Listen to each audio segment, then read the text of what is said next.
Exam Wednesday, which is probably how you're thinking about it. Lab tomorrow. There'll be no quiz on Friday. I don't know what it says on the syllabus. It probably does. I expect it doesn't. Lab report due on Thursday at 11:59 p.m. And you have the instructions up for that and where to submit it. I've graded some of the lab reports so far. I got a bunch of stuff dropped on me that isn't class related, but it was work related this weekend, so I kind of fell off the wagon. But I want to get all the previous lab graded so you have that feedback, but it might be pretty close for some of you. Okay, so I'm going to try to have all my labs graded by Thursday. Let's say Thursday morning. I haven't done the math in my head right yet, but do the best I can with that. Questions? Yes. Can you go over again when you know, like if you're given a compound, how you know if it's like if it's a base, how you know where the H is going to be added? Yeah. Okay. So if you don't know whether something's an acid or a base, how would we know that? So one rule I want you to keep in mind here. Okay. So when protonating things, right, or deprotonating, when protonating and deprotonating in biochemistry.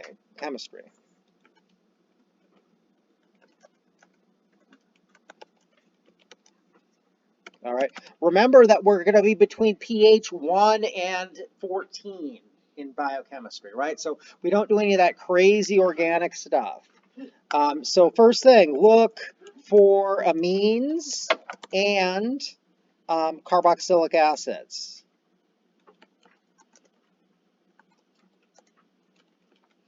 Okay, look for those first. All right. So if and that's going to be, so if I had, let's say I had this compound.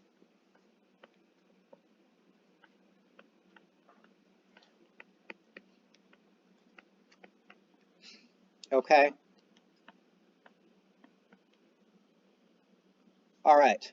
Actually, let's add another rule here.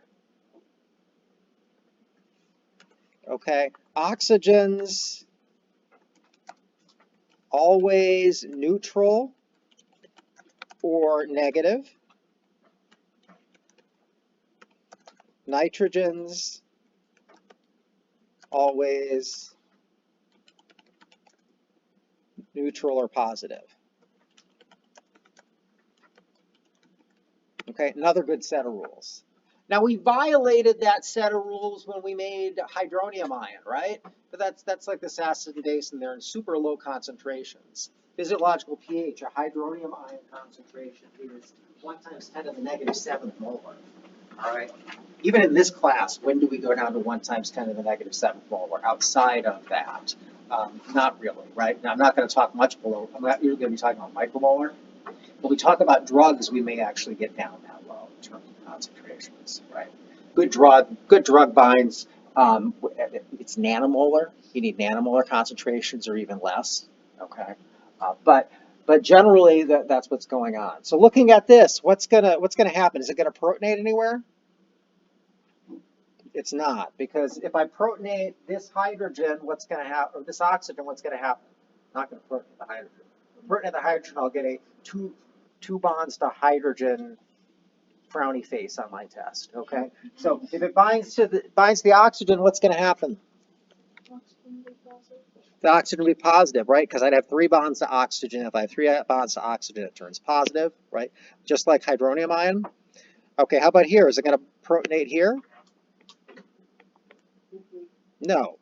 So what's going to happen?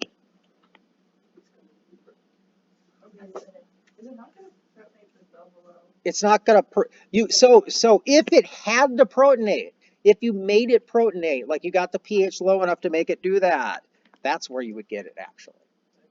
But it doesn't happen. It's going to deprotonate, right? And where is it going to deprotonate? The carboxylic acid, right?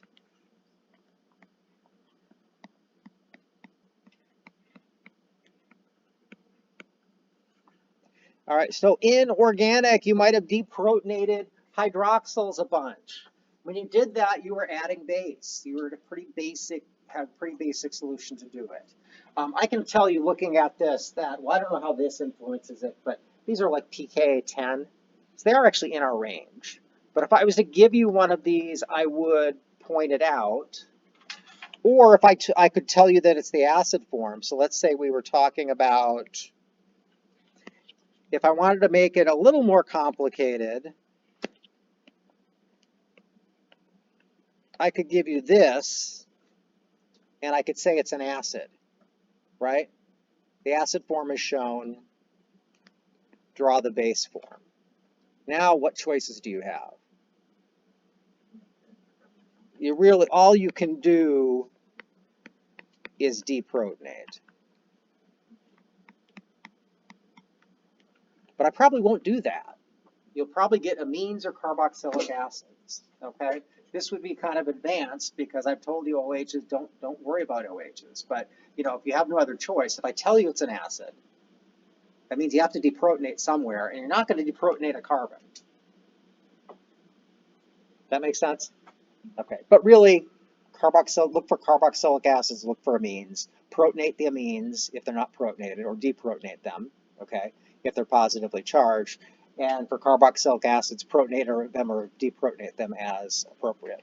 Those are our two main functional groups in this class, over and over and over again. Carboxylic acids, amines, over and over again. Yes? What if it had both a carboxyl group and a nucleic one?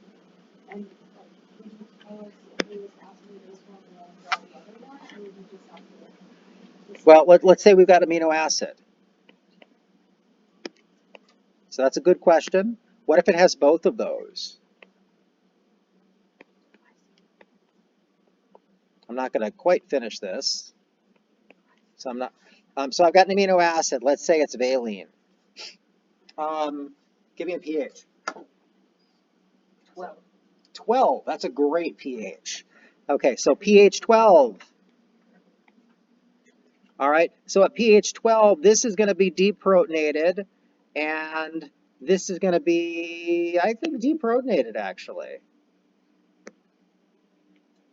Probably majority species is going to be deprotonated. How did I know that? What else are you supposed to know? How did I know this was deprotonated? It has a pKa of 10. If this one has a pKa of about, whoops, I should do it that way, about 4. Oh, yeah. Okay. The other one has a pKa of about 10. Yes, very good. Okay. One of them. This has a pKa of about 10. But what's wrong with the exact way I stated that? Formally, what I just said is incorrect. Are either of them in their acid form? No. So in their acid forms, that's their pKa. So that's how I know they're deprotonated, right? So their acid forms would be NH3 plus, and this would be the OH minus, right? But so I guess Neve, what I'd have to do is I'd have to ask you in this case. Let me put it in its protonated form, right? So at a lower pH, at pH, let's say 2, this would look like this.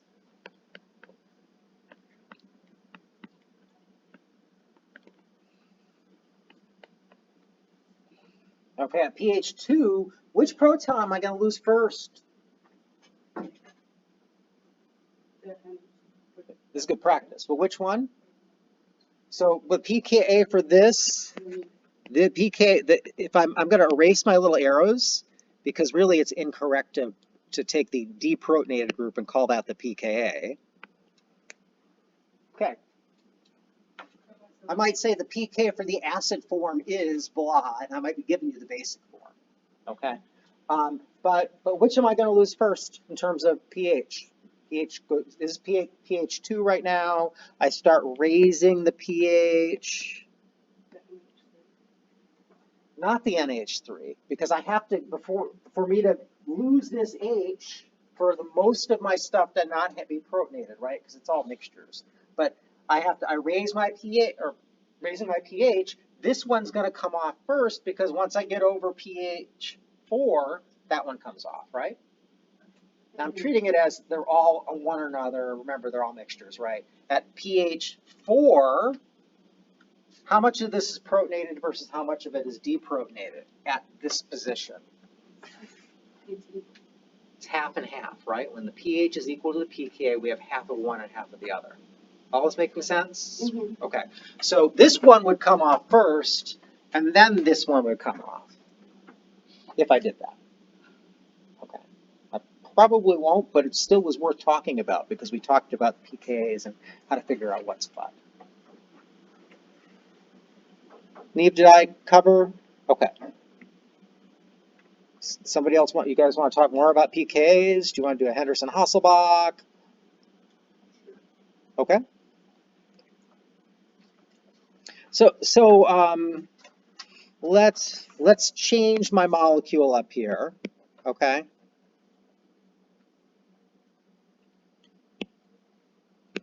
I'm going to take this amino acid and I'm going to do that to it. Why did I do that to it?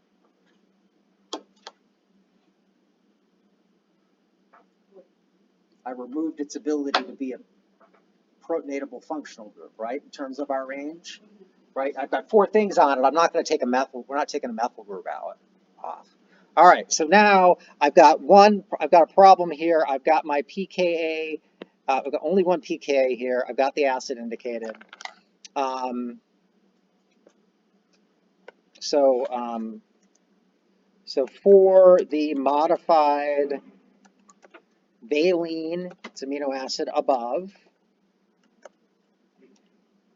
what form is shown? And when I ask what form is shown, I mean acid or base. Go ahead and write that down, and then go ahead and draw the other form. Right, you've seen this problem from me before. I like this problem. Just take 30 seconds to do that, or a minute.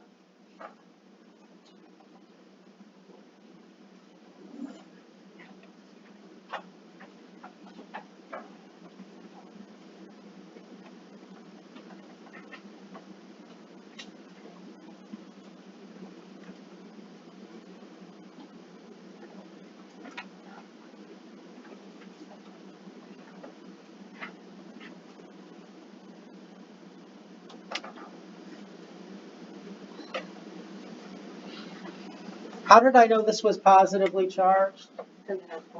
Because it has 4 bonds. 4 bonds to nitrogen is going to be positively charged. 1 bond to oxygen is going to be negatively charged. Okay? All right, so hopefully what you did for the other form is you didn't touch the nitrogen, right? And do this. And so my other form would be deprotonated. Okay, so this is my acid. This is my base. And then what would happen for this is I would say, what is the percent abundance of each form of modified valine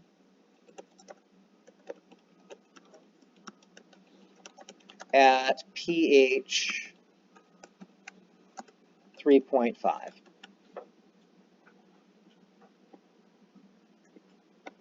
All right, I gave you the pKa above, it's 4, right? I would give you an exact pKa. I wouldn't expect you to do this calculation with your, it's about 4, right? But I do expect you know it's about 4 and it's about 10. Yes, Chloe. So when we're solving with like HA and A minus and like the labeling stuff with that, do you want us, is just writing like acid form and base form, is that like not specific enough? HA and A minus is not specific enough, but if you wrote acid and base there and down with your answers you read acid and base, I know you know which is which. Okay. Does that make sense? Yeah. Okay. All right, so, but that's a great question. All right, so we're going to use the Henderson-Hasselbalch equation for this. That goes pH is equal to pKa plus the log of A minus over HA, right? And so I'm going to put my two things in. So if you remember from above, my pH was 4.0. Okay, my pKa is, whoops, no, my pH is right here. My pKa, my pH is 3.5, my pKa was 4.0 plus the log of this ratio. All right, I can subtract 4.0 from both sides of the equation, and I will get negative 0.5 is equal to the log of A minus over HA. Okay, then I can take both sides here, 10 to both sides. All right, I didn't bring my calculator, so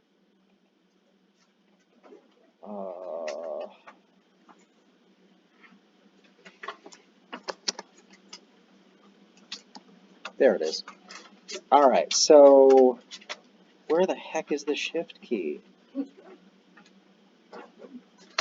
Point, okay, so it was point negative 5, right? Yep.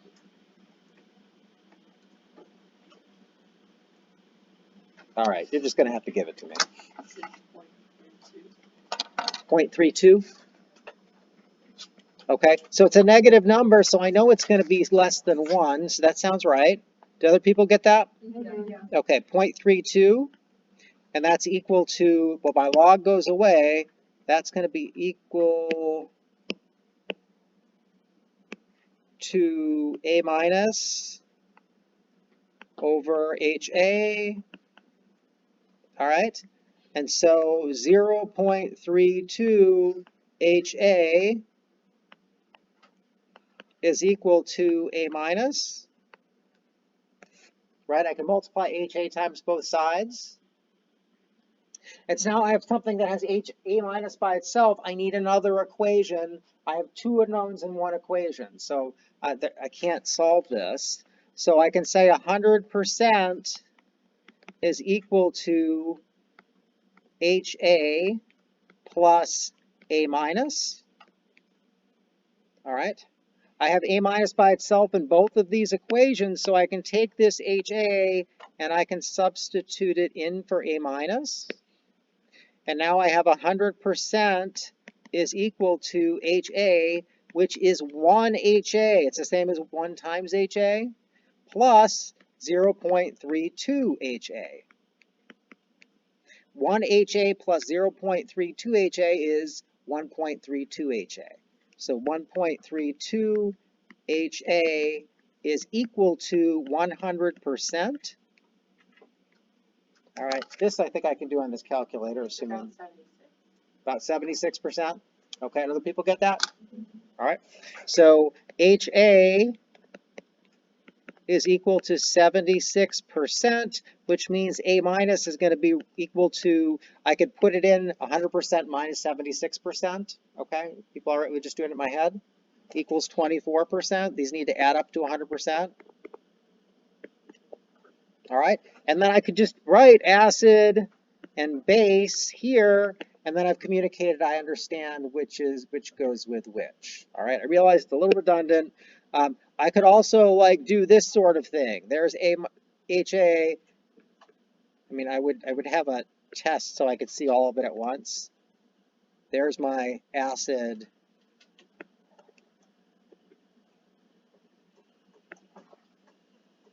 There's my base. You could do that too. Okay. Questions on that process? Okay. What else would you guys like to see? Yeah. The air pushing mechanism on RNA degradation.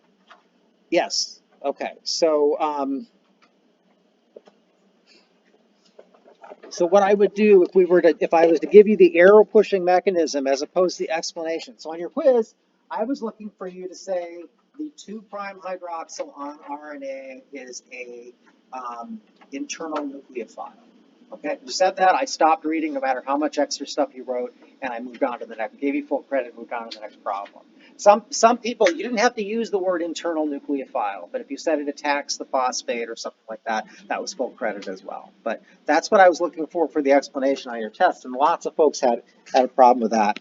A lot of people talk to me about double-stranded versus single-stranded.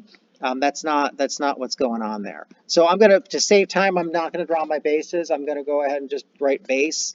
But so I've got my RNA here, right? It's gonna go off the screen in that direction. And then I'm gonna come down here and go on to my next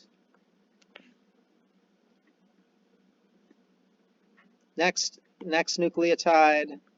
So there'll be one down here, scoot down just a little bit, and then that'll go on and keep going on off the screen. What do I need to add to this so I can do my arrow pushing mechanism? So I'm working with RNA. I need another OH, right? That's the big deal. Okay, so this might be base 1, that might be base 2. I have an OH here.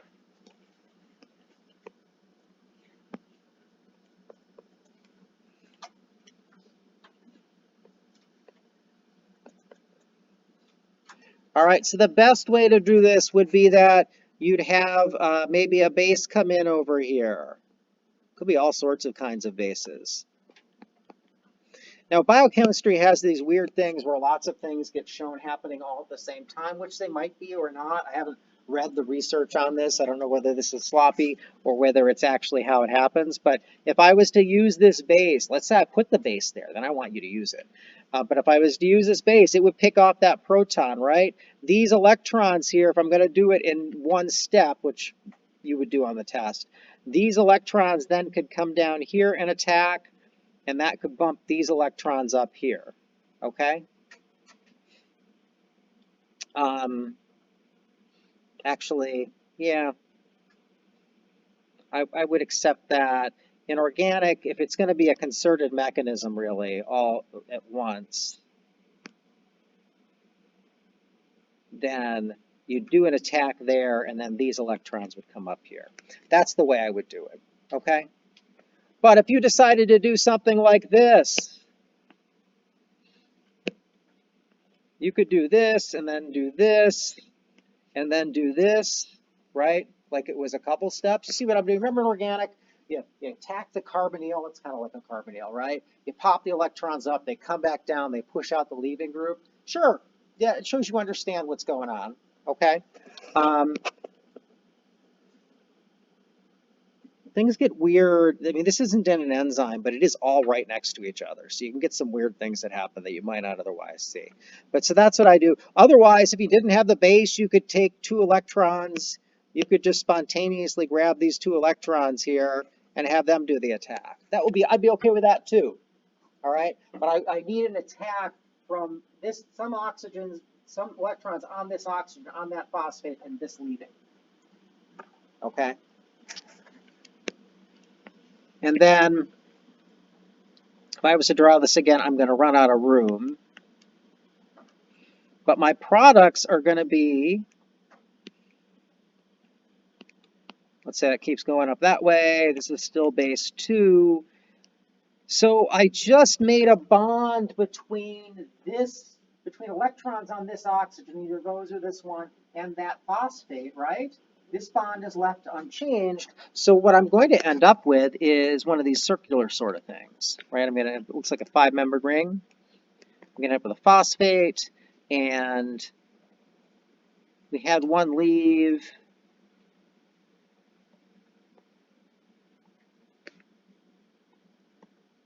So maybe that.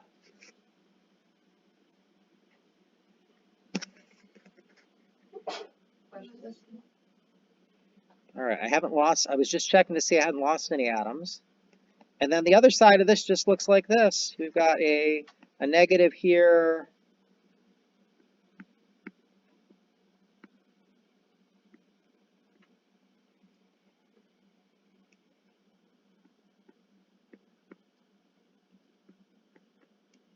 Like that.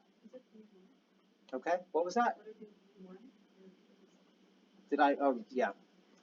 B1, yes. All right, that would be good enough. That's the step of it coming off. If this is in water, what's gonna happen with this? It's gonna grab a proton off the water right away, and then it do an OH there. But I'm looking for this. I'm looking for an understanding of this and that. This 2' hydroxyl is that internal nucleophile. It's right in great position to do that nucleophilic attack.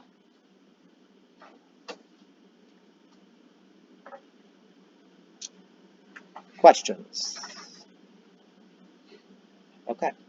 What else would you guys like to ask about? Jacob. After that base reset, is that what we state? After what was that? If the phosphate attached both ends of the sugar like that, You're concerned about this or the pre? when I said base, I meant the nitrogenous base. Right. What about the base over there? Oh, well, the top product. So what would happen with this? Okay. So there are enzymes that'll take these structures and open them up. So, and they're enzymes that would tear this down. This is essentially not usable at this point. So it wouldn't be repaired because it's RNA. RNA is that photocopy of DNA that's not very, it's important for making things, but it's not so important you have to keep it perfect forever. So that would get torn down. Nick, you had a question? I was going to ask about a PCR. I was just confused about trying like multiple cycles of PCR. Okay. Question 6. So could you write out multiple cycles of PCR? I'm a little reluctant to leave the screen here because it'll turn off my recording. But in terms of drawing out multiple cycles of PCR would take a long time for me to do. So what does it say on the study guide that you'd be able to draw out multiple cycles?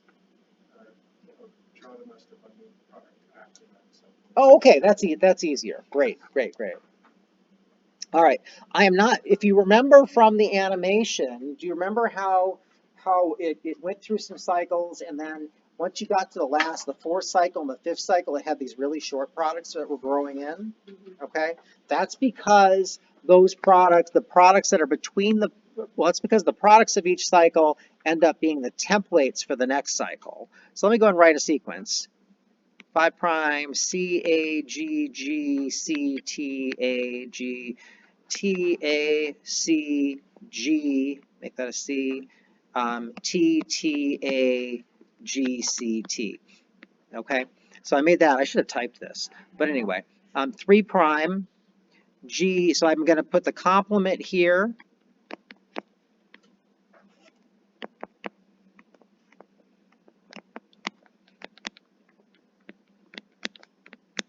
Like that. Let's say I'm going to do PCR on this using the following primers.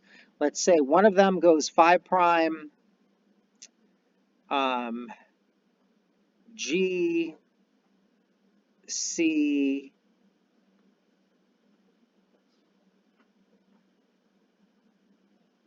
hold on. No, I've got that wrong.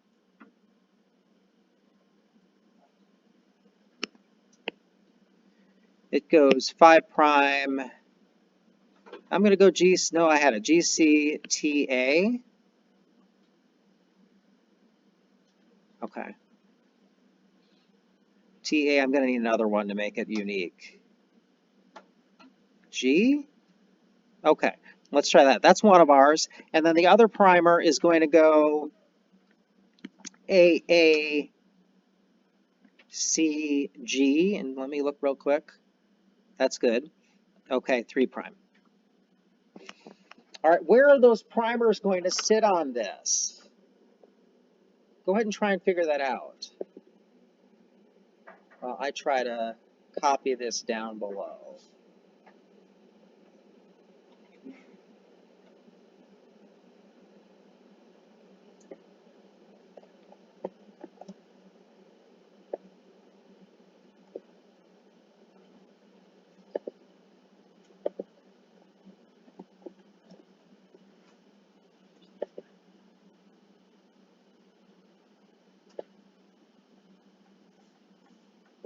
you mean to only put 4 letters on the bottom comma? Just by the top 4 at the bottom? Yeah, Is that, okay. sure. I did 4 at the top, and then I realized it combined 2 places, so I added another letter. And hopefully I don't have anything combined 2 places. I will check it better for your test questions than I do making up something. I mean, I make it all up, but I can check it.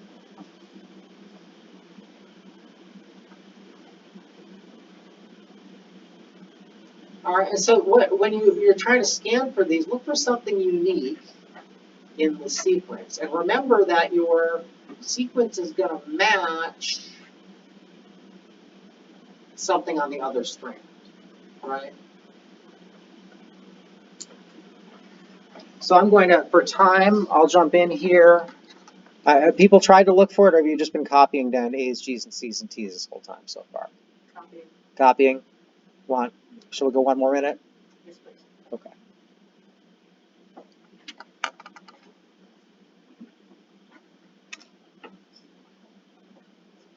Call me over if you have questions.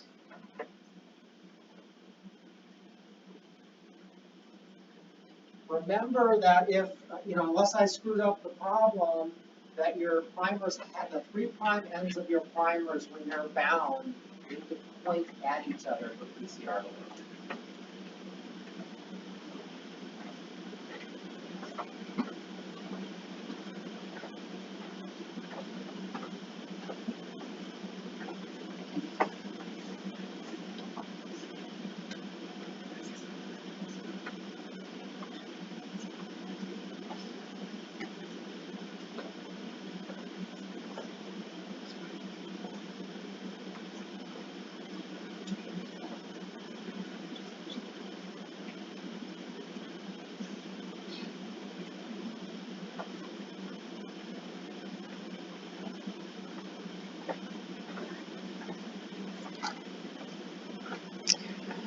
Okay. So let's look at this. When I look at this primer here, I see 2 A's, right? Is there any place in here there are 2 A's? There's 2 A's, and only one place, right? So what this means, you see that this sequence in the 5' to 3' direction exactly matches that sequence? That means that it's going to bind up here, A, C, G, 5' and 3', right? Remember anti-parallel? Things have to bind anti-parallel. All right, so the other one, not as easy, right? I'm going to look for a tag. Do I have multiple tags? Tag, there's a tag here. I know that's the one I want. But then is there a tag going this way? Oh, there's another tag. Well, and does the tag have 2? It doesn't have a GC up in front of it, right? So I didn't duplicate that one, I think. But so we've got GC tag. So GC tag 5', 3' in the other direction. So this looks pretty good to me because I've got 2 primers. They point in different directions. All right, so that would, we just did the first, I denatured them and then I annealed my primers. The bad thing about how I did that, if that wasn't exactly the question, but I'm kind of working you through the problem anyway, that way. Let me copy this, because if this was on a test, I would want what I just did 2 steps in one, right? I denatured and then I annealed my primers. I'd want to see all of it. So let me fix that.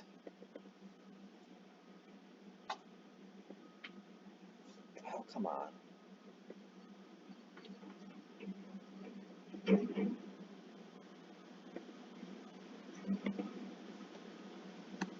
All right, so here this is.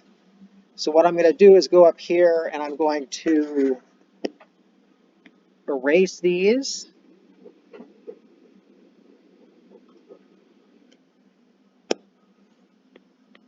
All right, so what I did is this is denature. So I heated it to denature it. This is anneal. Okay, and then I'm going to go ahead and I'm going to extend.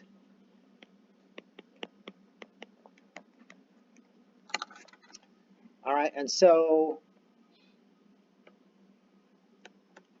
down here, I'm going to go ahead and extend these sequences. I'm going to go ahead, it's still just DNA, it's all the same stuff, but I'll go ahead and extend in red to make it really obvious. So T, A, C, T, A, G, C, C, T, G, 3 prime. Okay, and then on the other strand, let me separate these guys a little bit more. Oops, I'll fix it. Okay, so my primer went G, whoops, G, C, T, A, was it G? Tag, yes. And then this would, DNA polymerase would sit down on that and it would extend out in this direction. So it would put a T across from an A, C, G, T, T, A, G, C, A, 3 prime. Okay? Yes? For the last one, that should be a. Did I miss something? And then that should be a T. Do you see how you put a T and then you put a T again? I'm sure I made a mistake, but I agree with you. Where, which one? This? On the bottom to the end. All the way. The CA? You see on the top? Oh, got it. So that mistake's gonna go all the way up, right? So rather than me correct the whole thing, so we're saying this is going to be an A, and then this is going to be a T. I agree with you. So pretend I fixed it on the way up there. Okay. But we start with one single strand of DNA. We got 2 double-stranded DNAs. I still haven't answered Nick's question. I ran through a cycle of PCR. But what if we look here? Can you see that one of these products is bound here? This top product starts there, right?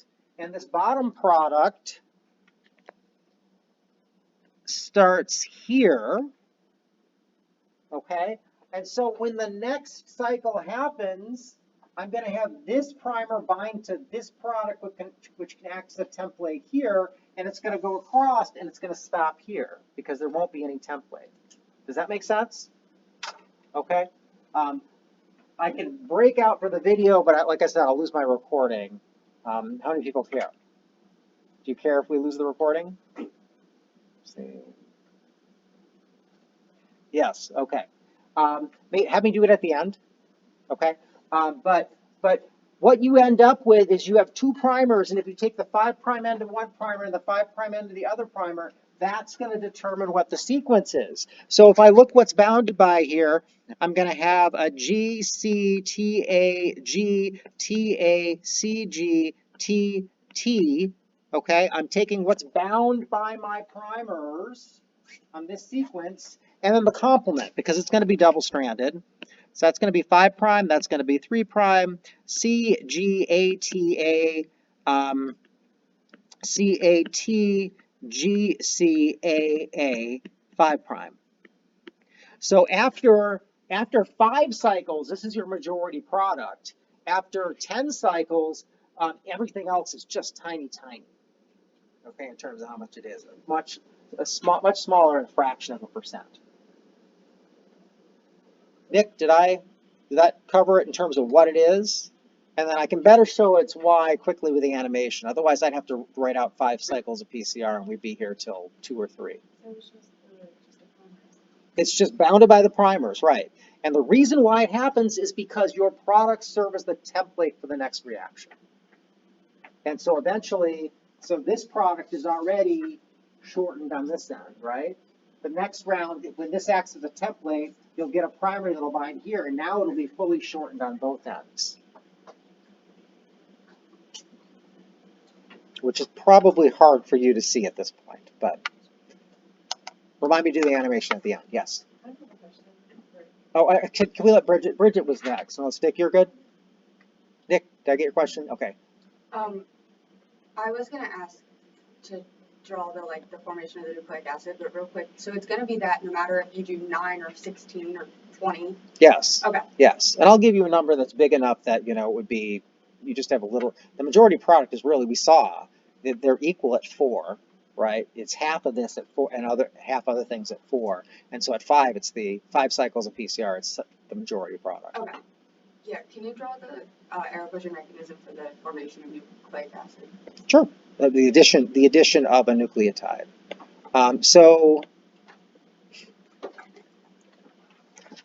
The way this is going to work, so I'll have my growing nucleotide. Once again, I'm gonna not draw the base because I want to do this faster. I'm not going to draw any hydrogens because I'm in stick form, which will save me time. But I've got a hydroxyl here, let's say. Okay. And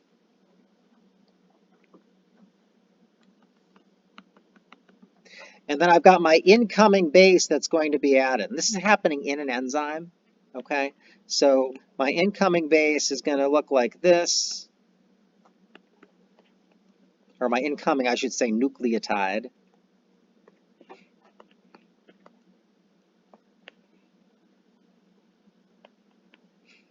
And let's say that's base 2. And it's going to have a triphosphate on it.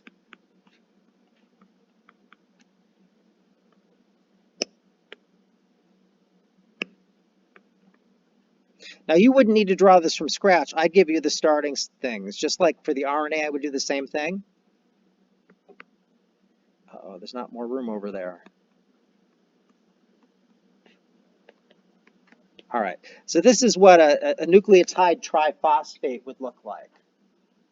Right. Doesn't matter where these double bonds are. They could be, they're really kind of both places at once, right? Yes? Would there be 2 negatives on the last phosphate? Yeah. Because we've got 1 double bond and 2 single bonds. I mean, really, these have a pKa, right? So I don't know what they are off the top of my head. And so you think about it, you don't want to have negatives, this many negatives next to each other. So there's probably some protonation going on there. But I don't actually know what, in this system, what those pKas are. Okay, so what could happen here? Well, once again, we could have some base come in. And I'm drawing a base like this, but really what it is in the enzyme is there's a base, meaning it's an amino acid that can grab a proton away from this. And then we have the reaction occur. But I'll do it with a base. Actually, let me do it more generic base then. So this is part of my enzyme, right? Because it doesn't really spontaneously happen. So I'm going to have that attack there. This will then come down and attack here, and this can go there. All right, and what that's going to give me is it's now going to give me these 2 linked together that go up off the screen. I think this was base 1, right? Where it's a nucleotide base, not a base that's going to grab protons. Okay, that's a little confusing. All right, this is now going to be attached to that phosphate.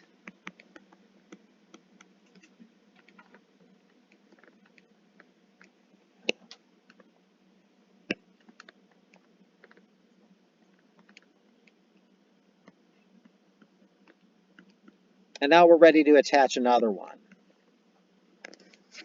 You see that? And then the other product we get is pyrophosphate.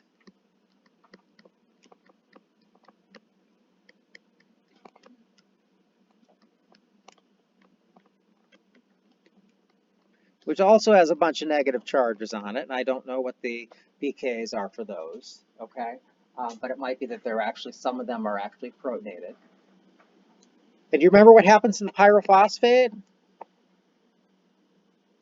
It splits. It gets immediately broken down. It doesn't spontaneously do that. There's enzymes around to do that. That's going to come in. So we're going to have 2 of these.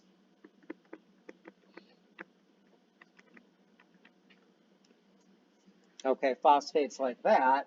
And so by immediately breaking that down, that makes the concentration of this low, which helps us out how?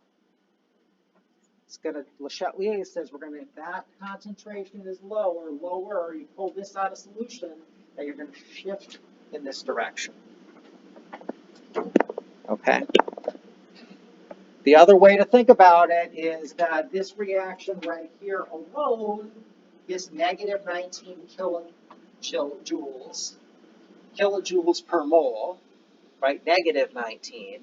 And so that's a coupled reaction that helps drive the reaction in this direction as well. We've got two reactions coupled together that drive in this direction. Questions on that concept, the mechanism? Okay. Yeah. So, just to, that means that there's four bases between. In terms of this energy, it helps make that spontaneous, more spontaneous. And I don't know, off the top of my head, I don't know what the total energy is, how much you need that. And once again, it's the 19, I haven't drawn it, but it's 19 kilocalories per kilojoule, sorry, my research is in kilocalories. It's 19 kilojoules per mole, okay? That's standard conditions, and that's not the conditions this is going on in the cell. It's not 1 molar this and 1 molar that, 1 molar that.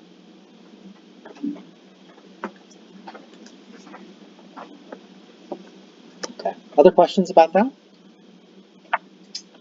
All right. What else would you guys like to ask about? Yes? Can you draw like when the connected, like the two strands of connecting?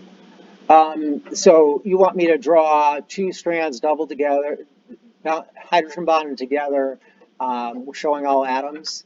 I could draw that, but I'm not going to ask you to do it. I will ask you to give me one strand, okay, with showing all atoms, or I'll ask you to give me a single base pair showing all atoms with the hydrogen bonding. But I will not ask you to draw the backbone. It's too much art skill to try and get all of that on the same page at the same time. You still want to see it? Can you do the base pairs? Yes. I'm gonna, I'm just to save time, I'm gonna go back and find them. I mean, you should just look at, is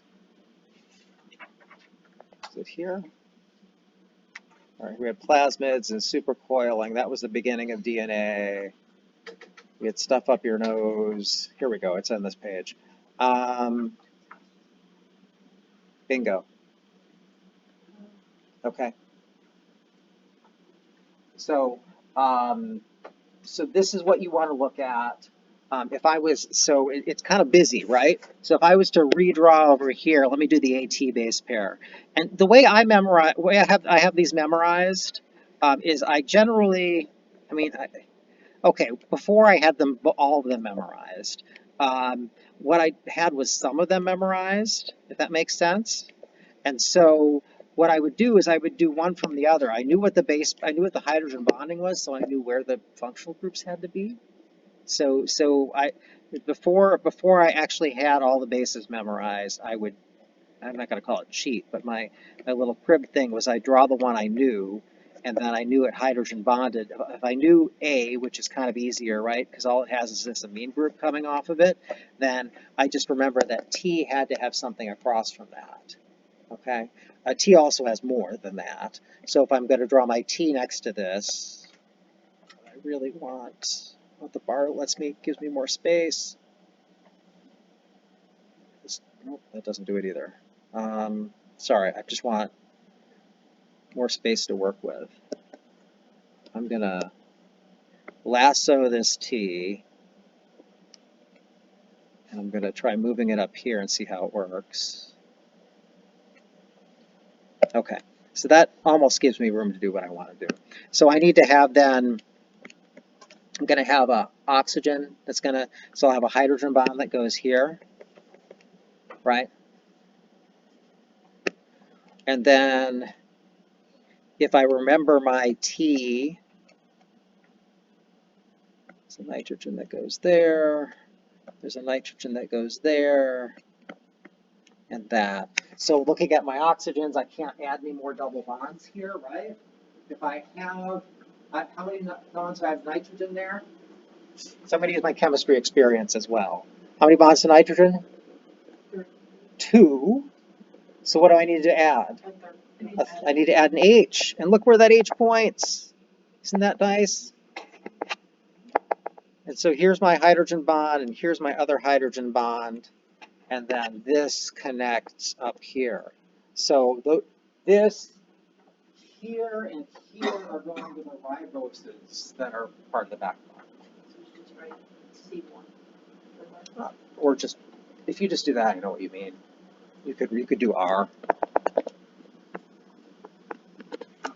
You could do C1. I don't care. But I need, I guess I need to know that this is the one that connects to the backbone, not make it look like a backbone. Yes, give me an R or give me a C1. Either of those would be fine. But you don't have to draw more than that. Okay, the same thing for the other case.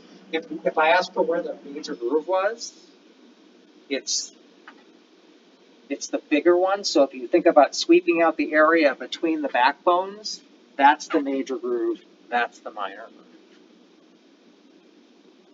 And the major and minor grooves are important when you think about drug design. They're different functional groups that the drugs are going to see depending on where they are. You say the major minor. Yeah, I'll draw it on there. So for what I've got here, and it's kind of busy, I apologize. This is the major groove.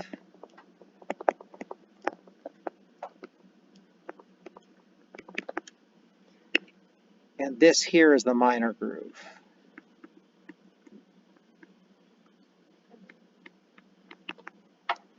And you see it's sweeping out a smaller amount of space between the backbones. Okay, I've got 7 minutes left. Why don't I go ahead and pop those videos? This is gonna cut out the. I'm just gonna stop.